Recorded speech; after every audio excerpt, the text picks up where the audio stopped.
Hey everyone, welcome back to Ladder Thursday. I am your host, Lonk the Saint. Good to see y'all once again. Today, I'm going to be mixing things up a little bit.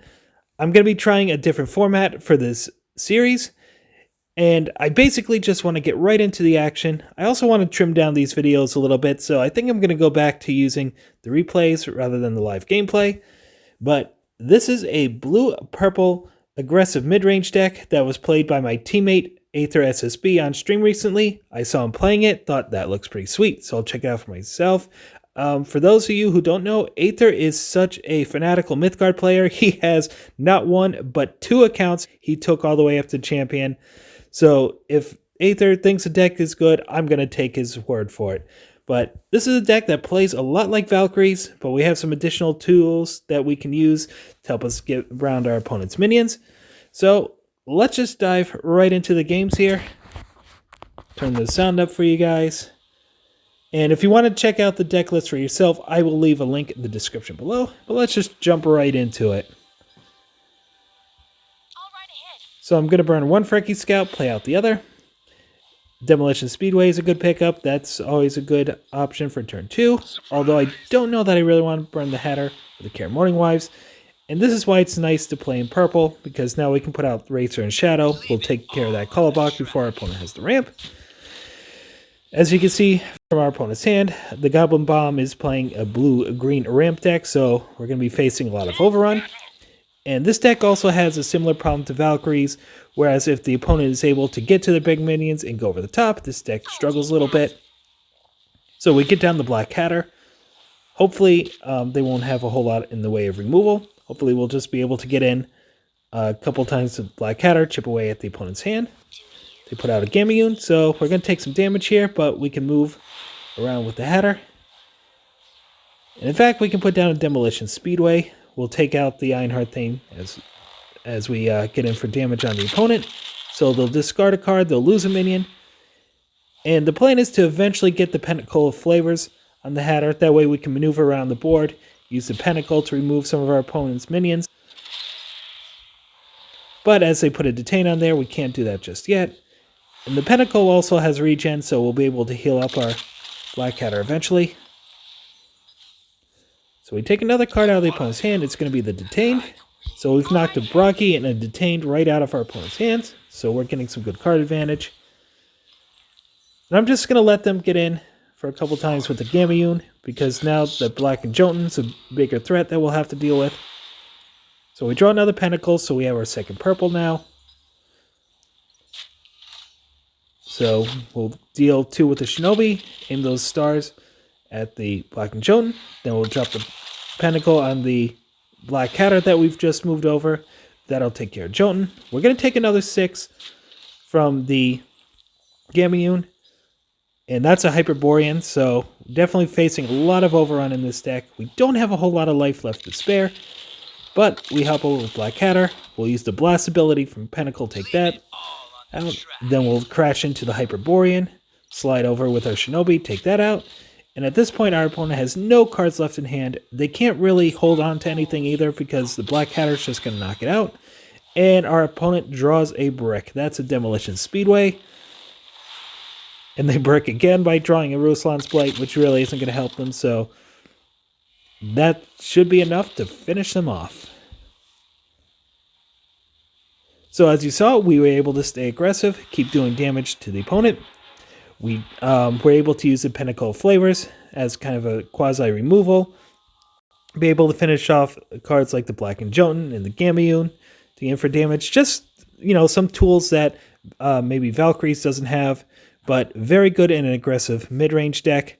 We were able to keep our opponent's minions off the board, so we were able to keep getting in for damage. So good little win for this deck. Let's see what else this deck can do. Our second match today is going to be against Aggro, playing red-orange midrange, and the way we're going to try and take out the red-orange midrange is to stay as aggressive as possible. Like I said in the last match, this deck struggles when the opponent's able to go over the top, so if they're able to get down their Stairway or their Heaven or a 7-ring Ritual or something like that, this deck, it's going to be much harder to win with. The other thing we got to be careful of is Armageddon Angel. This deck does not recover very well from board wipes. Again, similar to the Valkyrie's deck, we don't have a Brainstorm in here, so there's no card draw. We don't have a Junkyard Valhalla to help give us that little bit longer game plan. And we also don't have something like Allfather's Horn to swing in for a bunch of damage. This is more of an aggressively focused deck, so the plan is to just stay lean, stay aggressive, fling as much damage across as possible in the early game, and try to take out the opponent as quick as we can. So we're going to play the Karen Henge on turn 1. Ideally, I would like to get a minion down on turn 1, but for lack of anything better to do, Karen Henge will be just fine. They put a Strigoi Pup in front of that Karen Henge, so this is actually going to work out in our favor, because now we can put the Einhard Thane down on the Karen Henge, and our opponent can't just pump up the Strigoi Pup to trade with it. We also have Knives in the Dark. We have one cheeky little copy in here. This is a good meta gameplay, I think, by Aether in the matchups where it's good. It is really good, because as you can see, we're able to take out the Strigoi Pup without them getting any life gain off it, and we're still able to get in for the 3 damage, so, you know, it's kind of an overrun type effect if you're able to take out the opponent's minion. They just dropped the Ironbelly Wyvern away from our Thane. They do not want to deal with a thing that's just going to cut them down and get in for damage still. There's the Kara Morningwife, so hopefully the Kara beatdown is on track, just like we saw last week with Blue-Yellow Control. Here's Wings of Abaddon. They're going to eat their Ironbelly Wyvern, take out the Einhard Thane. But I'm going to just drop a Magnus here, because now that represents lethal on board. Depending on how our opponent blocks, we may be able to finish them off. And our opponent's going to make a bit of a mistake here. They play the Xerxia Recruiter, which is fine. But then they play the Daring Trapezist right in front of the Magnus. So that now gives us an opening, because we can now hop over with Kara Morningwives, drop the Demolition Speedway to give it overrun, and then get in for 5 to finish off the opponent with Magnus. If they had played the Daring Trapezist another spot over to the right, we would not have been able to get in for that last bit of damage with Magnus. It would have just chump blocked Magnus, and they would have bought themselves another turn. We are also able to finish off the opponent a little bit early, because they were not able to get that additional life gain from the Strigoi Pup. So we were just able to go over the top of the opponent here, and the Kara beatdown went exactly as planned. Kara Morningwife, very, very good against grindy decks like this, and that's what you got to do with this deck in order to take out red-orange midrange. We don't have as good as long-term game plan, so we just have to try to beat them down before they have a chance to really dig in and set themselves up, and we were able to do that by turn 6. So, good victory for this deck. Let's take a look at one more. Alright. Our third and final match today is going to be against Nimball, playing blue-orange rainbow midrange. And I wanted to show this game to highlight an important card in this deck. That is Grandma Meng's Tea House. Before the purple patch last month, I would never ever have said that this is an important card in the deck. I mean, the stealth part of it, take it or leave it. Stealth is not that good of a mechanic, but the reduced mana cost, that can be huge. It allows us to take more game actions in a single turn than we normally could. And it's basically a way to kind of sort of ramp up our mana in this deck. So let's try this out, see how we do with the Tea House. And Nimball and I have faced each other a few times on ladder, so we're just saying hello to each other in our own exodal kind of way. So we get the Tea House online. Nimball plays the Dust Devil. So at this point, I'm going to ramp up the mana. Going to try to get a step ahead. Get the Shinobi of Wind online. We can move the Shinobi over if need be, and then play something else on that Grandma Meng's Tea House. But the opponent has a Fossagrim, so Dust Devil is going to just hop over and make a trade. Wasn't really planning on trading there, but hopefully it won't hurt us too much in the early game. And we now have an Insatiate with a reduced mana cost. We'll play a Fossagrim of our own, so that'll reduce the next minion. There's a black counter for the opponent, and that's really unfortunate because we don't have any spot removal in here. So a Hatter's going to be able to hop around on the board, keep poking at us, taking cards out of our hand, so this is going to sting a little. So I'm going to burn the Insatiate here, play the Vixen, which has a reduced mana cost. I'm hoping the opponent just attacks into it, but unfortunately, they of course have the Dark Passenger, so the opponent's been able to answer us really well in the early game. We lose a Racer and Shadow to the Black Hatter, so I'll get in for 3 more. Then I have to decide, what do I want to lose to this Hatter? Do I want to lose the God of Gamers? Do I want to lose my own Hatter? And I choose to lose the God of Gamers because the way we're going to catch up to the opponent is by taking away their card advantage. Hatter's going to be able to help us do that, so yeah, that's why I played out the Black Hatter there. And our opponent, we get a sad axolotl emoji. I think they were meaning to take out the Hatter instead of Fosgrim, although Fosgrim wasn't a bad play. There's an Insatiate that we play for 0 mana, because twice it got affected by the Tea House. So the opponent's going to hop over the Frecky Scout, hop over with their Hatter. Joke's on you, opponent. I don't have any cards in hand. So they're going to play out their Frecky Sidecar, finish off the Insatiate. Now I'm just going to hop over with the Black Hatter. I'm not too worried about getting in on the opponent with it at this point. I mean, both our hands are empty. We're just top decking. So our opponent burns the Lavish Proxy. They put out a Cobblejack. So we're down to 6. We don't have a whole lot of life left to spare, but fortunately they put their Black Hatter right in the middle, so I'm able to hop over with the Shinobi of Smoke, take that out, then play Shinobi of Wind. And that will go on to the Grandma Meng's Tea House to reduce the next minion. So our opponent has Parry at the Gates. They draw 2 cards, but they burn the Valkyrie Enforcer. Not sure if that was the right move. That could have potentially helped them a lot, get in for that extra last bit of damage. So we're going to hit him with the Shinobi of Wind, take out the Cobblejack, trade off with the Black Hatter. We'll use our Impel Power to slide over, take out the Frecky Scout, and then play the Kara Morning Wives. And Kara has its mana cost reduced because of the Tea House, so we were able to use our power and play out Kara on the same turn because of the Grandma Meng's Tea House, so that's going to be a big swing for us. I'm going to take out the Cobblejack, hop over one with the Kara Morning Wives, and then play out Einhar Thane. So as long as they don't get an Armageddon Angel, we'll be good. And the opponent whiffs, and that's going to finish them off. So you saw the power of the Grandma Meng's Tea House reducing the cost of our minions, especially that turn where we were able to move over with the Shinobi of Smoke, take out the Frecky Scout, and then play the Kara Morning Wives on the same turn. That was really key in turning this match around. Our opponent almost got there, but we were able to leg it out in the end. Black Hatter helped us out a lot, was able to cut down our opponent's card advantage. Our opponent was kind of questionably burning some cards there late in the game. I haven't looked at deck lists. I'm guessing there was probably an Armageddon Angel in there that they wanted to set themselves up for. And if they had been able to top deck it, that would have definitely helped swing the game in the opponent's favor. But I said when it came down to top decking, our deck was able to draw better than the opponent's, and we were able to get a lot of help from that Grandma Meng's Tea House. So this does not have as good as a longer game plan as the Valkyrie's deck does, but as you can see there, you know, even in sometimes when the game runs on a bit longer, this deck is able to kind of keep up with some of the other ones out there. So another good win for the deck. Good to show off the Tea House and how that functions.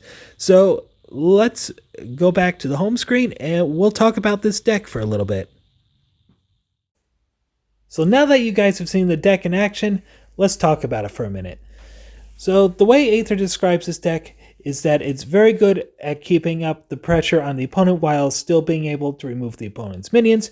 You keep up that pressure, you force them to have inefficient turns, and you just swing the tempo in your favor. And I think that's a very apt description of what this deck does. At times it does feel like Valkyries, but this wins in a very different way than Valkyries does. This is much leaner, much more aggressive. I know at the beginning I said it was aggressive mid-range, but maybe this is more just a straight-up aggro deck. And you look at some of the tools that this purple brings in. You have Pentacle of Flavors. That's a prime example of being able to keep up pressure on the opponent while still being able to remove stuff off the board. And with all the maneuverability we have with Swift and Teleport, we can jump around the board. We can use this where we need to, either get an opponent's face or place them strategically to blast something. So this is a great card overall and feels really, really good in this deck. We also have the Shinobi of Wind. That's another card that we can smack our opponent with, and then we can throw the 2 damage either at our opponent or throw it at a minion to help clear the way for our other minions.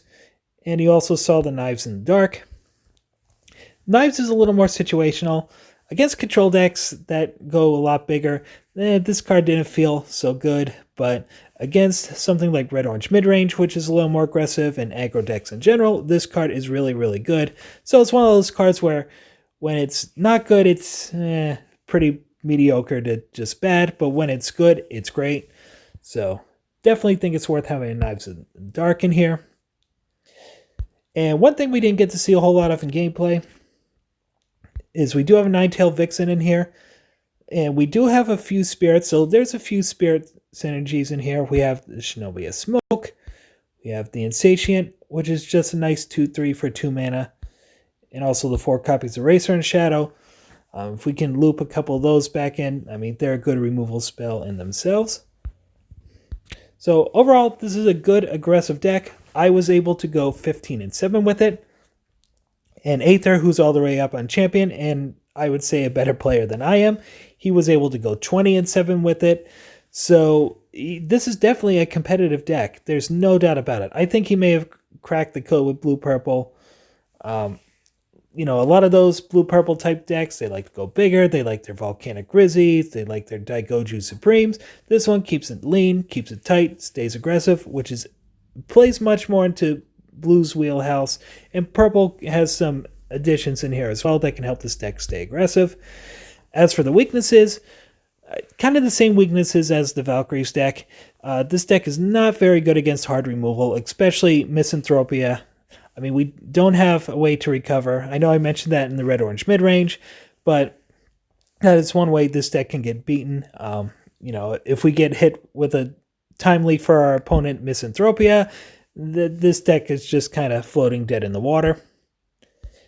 I think it's also worth mentioning, too, against mid-range and control, if we aren't able to get a good foothold, aren't able to control the board, and they're able to go over the top, this deck struggles a lot as well. So if they're able to put down their Iku Tursos and their Chort Stags, this deck is going to start to struggle. I mean, there's only so many 2-for-1s an aggressive deck can do before it just kind of finally fizzles out. And, almost forgot to mention, Gremang's Tea House. A month ago, I would have said this was a great card, but this card feels fantastic in here. To be able to get the mana reduction and the stealth, I mean, like I said, you can take it or leave it. It's not that great a mechanic, but, this card being able to basically give us a little bit of ramp, that came in huge in several of the games I played. Being able to take multiple actions in a turn, just being able to kind of swarm the board a little bit. So overall, this is a very, very good build, very competitive. Nice job by Aether. Blue-purple is one I've been waiting to see for a while for something interesting or something really good to come out of. I mean, there have been some other builds that have been okay, but by going more aggressive, I think that's the right move with this deck. This is a ton of fun to play. If you like Valkyries, you'll definitely dig this deck, but there's a lot of good stuff going on in here. So I urge you guys to try this out for yourselves. Let me know what you think of it. And, let me know what you think in the comments below. Do you like this build? What would you do differently? Would you include something like, the All-Father's Horn, or what would you add to this? And, yep, that's about it for me today. I have an article that just went up yesterday. Hopefully, sometimes these things get switched around, but yesterday, Wednesday, it should be up on Nephilim GG. So if it is up, I will definitely leave a link in the description below. We are still taking donations to the Breast Cancer Research Foundation. I will leave a link for that in the description below. So if you'd like to help join the fight against breast cancer, check out the link. You can donate directly to BCRF, and I will be ever so thankful that you did so. And that's going to be it for me today. I will be back next week. Follow me on Twitter. I'll let you guys know when I will be doing some live streaming again. Don't know exactly when that'll happen, but for sure I will be back next Tuesday with a Casual Tuesday, and then on next Thursday for another Ladder Thursday. And thank you all for joining me once again, and I will see you guys next time.